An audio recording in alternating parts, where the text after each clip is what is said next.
আসসালামু আলাইকুম প্রিয় শিক্ষার্থীরা, সবাই কেমন আছো? আশা করি সবাই ভালো আছো। আমিও ভালো আছি, আলহামদুলিল্লাহ। প্রিয় শিক্ষার্থীরা, আগামী 3 জুলাই থেকে তোমাদের ষান্মাসিক সামষ্টিক মূল্যায়ন শুরু হবে। আর এই মূল্যায়নটা দুটি পদ্ধতিতে করা হবে। একটা হচ্ছে লিখিত অংশের মাধ্যমে এবং অপরটা হচ্ছে ব্যবহারিক অংশের মাধ্যমে। চলো আমরা দেখে নেই কত শতাংশ লিখিত হবে এবং কত শতাংশ ব্যবহারিক হবে। ষষ্ঠ থেকে নবম শ্রেণীর শিক্ষার্থীরা, এই হচ্ছে তোমাদের পরীক্ষার নম্বরের নতুন মান বন্টন। অর্থাৎ এই মান বন্টন অনুসারেই কিন্তু তোমাদের ষান্মাসিক সামষ্টিক মূল্যায়নটা পরিচালনা করা হবে। অর্থাৎ তোমাদের মোট সময় কিন্তু হবে 5 ঘন্টা তোমাদের পরীক্ষা দিতে হবে। তার মধ্যে লিখিত এবং ব্যবহারিক দুইটাই কিন্তু দিতে হবে।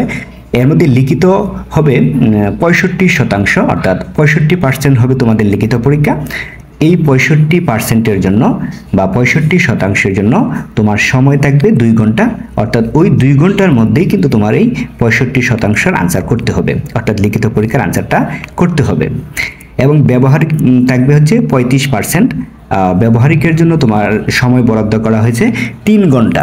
অর্থাৎ 3 ঘন্টার মধ্যেই কিন্তু তোমার ব্যবহারিক শেষ করতে হবে। ব্যবহারিকের জন্য যেগুলো দেওয়া থাকবে, যে কার্যক্রমগুলো থাকবে, সমস্ত কার্যক্রম কিন্তু 3 ঘন্টার মধ্যে শেষ করতে হবে। তোমাদের অতিরিক্ত সময় দেওয়া হবে না।